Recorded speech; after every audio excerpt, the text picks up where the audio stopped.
Finance সেক্টরের একটা অন্যতম কোম্পানি যার নাম হচ্ছে বাজাজ ফাইন্যান্স লিমিটেড। বাজাজ ফাইন্যান্সের হচ্ছে কোয়ার্টার 3 রেজাল্ট আউট হয়ে গেছে। কোয়ার্টার 3 রেজাল্টের পারফরমেন্স কী টাইপের দিয়েছে বাজাজ ফাইন্যান্স, সেটাকে নিয়ে আমরা অ্যানালিসিস করব। তার আগে আমরা কোম্পানিটার হচ্ছে চার্ট প্যাটার্নটাকে নিয়ে অ্যানালিসিস করব। দেখব যে শেয়ার হোল্ডারদের কতটা রিটার্ন জেনারেট করেছে বা ওয়েলথ ক্রিয়েট করে দিয়েছে, সেটাকে নিয়ে আগে আমরা ফার্স্ট অ্যানালিসিস করব। আফটার দ্যাট হচ্ছে আমরা কোম্পানিটার হচ্ছে কোয়ার্টার 3 রেজাল্টের পারফরমেন্স কী টাইপের দিয়েছে সেটাকে নিয়ে অ্যানালিসিস করব। তো কোম্পানিটা হচ্ছে এখন ট্রেড করছে 7,200 টাকায় এখন ট্রেড করছে, এবং কোম্পানিটা কিন্তু নিফটি 50 কিন্তু একটা স্টক, এইটুখানি কিন্তু মাথায় রাখবেন। কোম্পানিটার আমরা যদি মার্কেট ক্যাপিটালাইজ চাই, তাহলে মার্কেট ক্যাপিটালাইজ কত রয়েছে?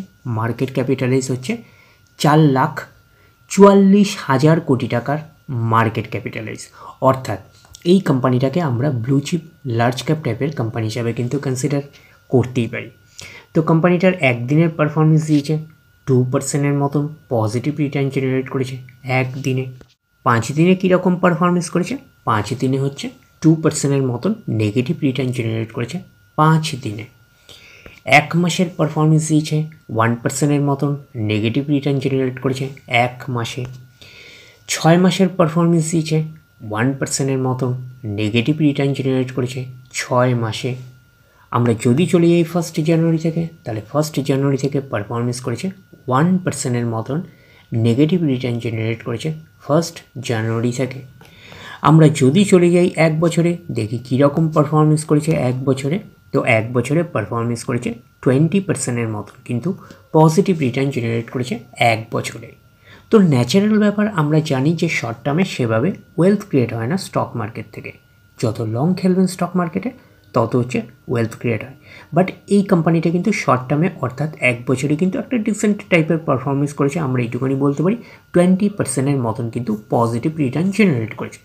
তো এখন দেখার বিষয়, কোম্পানিটা কি লং টার্মে ভালো পারফরমেন্স করেছে, লং টার্মে কি শেয়ার হোল্ডারদের ওয়েলথ ক্রিয়েট করে দিয়েছে, সেটাই কিন্তু এখন আমাদের দেখার বিষয়। তাহলে আমরা চলে যাচ্ছি কোম্পানিটার 5 বছরের চার্ট প্যাটার্নে। তাহলে 5 বছরে কীরকম পারফরমেন্স করেছে? 174%-এর মতন কিন্তু পজিটিভ রিটার্ন জেনারেট করেছে 5 বছরে। তো 100% মানে ইনভেস্টমেন্ট ডবল, তো ইনভেস্টমেন্টকে কিন্তু ডবলের অনেকটাই বেশি করে দিয়েছে, আমরা এইটুখানি বলতে পারি। তো সেই হিসাবে কিন্তু একটা ডিসেন্ট টাইপের পারফরমেন্স করেছে, আমরা এইটুখানি বলতেই পারি। ব্লু চিপ লার্জ ক্যাপ টাইপের কোম্পানিগুলোর মূল টার্গেট হচ্ছে 5 বছরে ইনভেস্টমেন্টকে ডবল করা। তো এই কোম্পানিটা কিন্তু 5 বছরে ইনভেস্টমেন্টকে কিন্তু ডবলের অনেকটাই বেশি করে দিয়েছে, আমরা এইটুখানি বলতে পারি। তো সেই হিসাবে কিন্তু একটা ডিসেন্ট টাইপের পারফরমেন্স করেছে 5 বছরে, আমরা এইটুখানি বলতেই পারি। এইবারে আমরা চলে যাব কোম্পানিটার ম্যাক্সিমাম চার্ট প্যাটার্নে। তাহলে ম্যাক্সিমাম চার্ট প্যাটার্ন হিসাবে পারফরমেন্স করেছে কত? 1,25,117%-এর মতন পজিটিভ রিটার্ন জেনারেট করেছে অল টাইম বা ম্যাক্সিমাম। তো কোম্পানিটা লিস্টেড হয়েছে কবে? কোম্পানিটা লিস্টেড হয়েছে 2002-তে।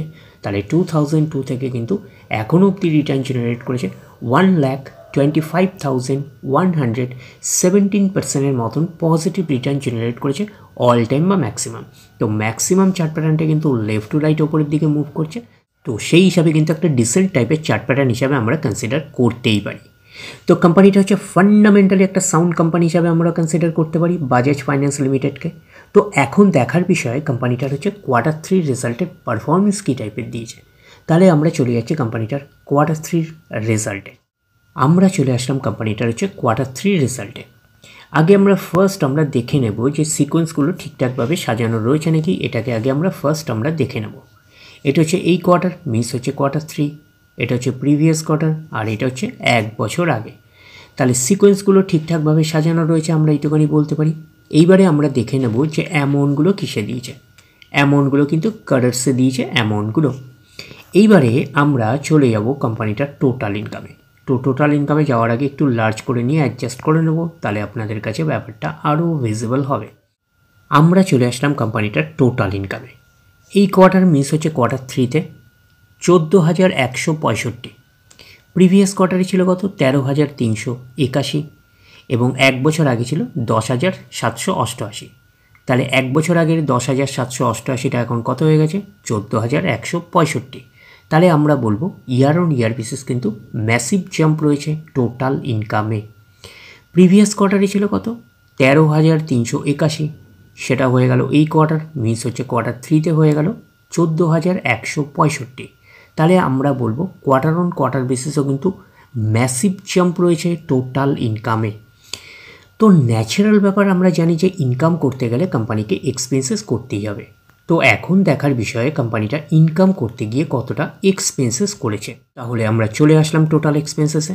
এই কোয়ার্টার মিস হচ্ছে কোয়ার্টার 3তে, কত আছে 9,272।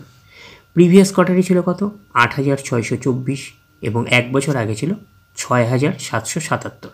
তাহলে এক বছর আগে 6,777টা এখন কত হয়ে গেছে 9,272। তাহলে আমরা বলবো ইয়ার অন ইয়ার বেসিস কিন্তু টোটাল এক্সপেন্সেসে জাম্প রয়েছে। প্রিভিয়াস কোয়ার্টারে ছিল কত 8,624, সেটা হয়ে গেল এই কোয়ার্টার, মিস হচ্ছে কোয়ার্টার 3তে হয়ে গেল 9,272। তাহলে আমরা বলবো কোয়ার্টার অন কোয়ার্টার বেসিসও কিন্তু জাম্প রয়েছে টোটাল এক্সপেন্সেসে। এইবারে আমরা বের করবো কি, এইবারে আমরা বের করবো হচ্ছে অপারেটিং প্রফিট। কী করে বের করবো অপারেটিং প্রফিট? টোটাল ইনকাম থেকে টোটাল এক্সপেন্সেস আমরা বাদ দেবো, বাদ দিলে যেটা পড়ে থাকবে সেটা হচ্ছে অপারেটিং প্রফিট। টোটাল ইনকামও পেয়ে গেছি, টোটাল এক্সপেন্সেসও পেয়ে গেছি, টোটাল ইনকাম থেকে টোটাল এক্সপেন্সেস বাদ দিলে পড়ে থাকছে অপারেটিং প্রফিট। অর্থাৎ আপনারা বলতে পারেন প্রফিট বিফোর ট্যাক্স, এটাকেই আমরা অপারেটিং প্রফিট বলতে পারি। তাহলে আমরা কি পাচ্ছি, এই কোয়ার্টার মিস হচ্ছে কোয়ার্টার 3তে 4,895, প্রিভিয়াস কোয়ার্টারে ছিল 4,757 এবং এক বছর আগে ছিল 4,011। তাহলে এক বছর আগে 4,011টা এখন কত হয়ে গেছে 4,895। তাহলে আমরা বলবো ইয়ার অন ইয়ার বেসিস কিন্তু ম্যাসিভ জাম্প রয়েছে অপারেটিং প্রফিটে। প্রিভিয়াস কোয়ার্টারে ছিল কত 4,757, সেটা হয়ে গেল এই কোয়ার্টার, মিস হচ্ছে কোয়ার্টার 3তে হয়ে গেল 4,895। তাহলে আমরা বলবো কোয়ার্টার অন কোয়ার্টার বেসিসও কিন্তু জাম্প রয়েছে অপারেটিং প্রফিটে। তো অপারেটিং প্রফিটটাই নিশ্চয়ই কোম্পানির মেন প্রফিট নয়। তারপরে কি করতে হবে, গভর্নমেন্টকে ট্যাক্স পে করতে হবে।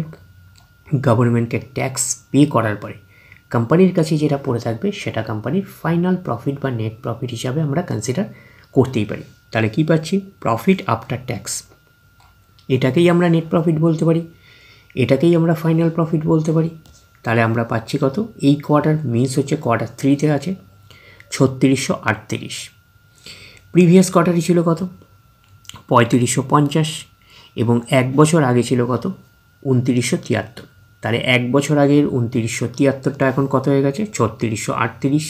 তাহলে আমরা বলবো ইয়ার অন ইয়ার বেসিস কিন্তু জাম্প রয়েছে নেট প্রফিটে। প্রিভিয়াস কোয়ার্টারে ছিল কত 3,550, সেটা হয়ে গেল এই কোয়ার্টার, মিস হচ্ছে কোয়ার্টার 3তে হয়ে গেল 3,638। তাহলে আমরা বলবো কোয়ার্টার অন কোয়ার্টার বেসিসও কিন্তু জাম্প রয়েছে নেট প্রফিটে।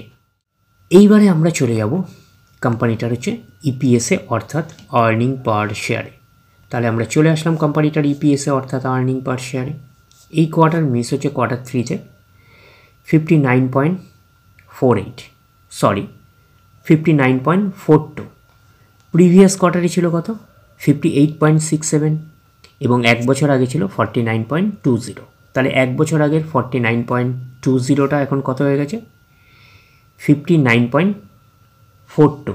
তাহলে আমরা বলবো ইয়ার অন ইয়ার বেসিস কিন্তু জাম্প রয়েছে ইপিএসে অর্থাৎ আর্নিং পার শেয়ারে। প্রিভিয়াস কোয়ার্টারে ছিল কত 58.67, সেটা হয়ে গেল এই কোয়ার্টার, মিস হচ্ছে কোয়ার্টার 3তে হয়ে গেল 59.42। তাহলে আমরা বলবো কোয়ার্টার অন কোয়ার্টার বেসিসও কিন্তু জাম্প রয়েছে ইপিএসে অর্থাৎ আর্নিং পার শেয়ারে। তো ন্যাচারাল ব্যাপার আমরা জানি যে নেট প্রফিটের রিফ্লেকশনটা আমরা ইপিএসে পাই, তো নেট প্রফিটের রিফ্লেকশনটা আমরা ইপিএসে পেয়েছি।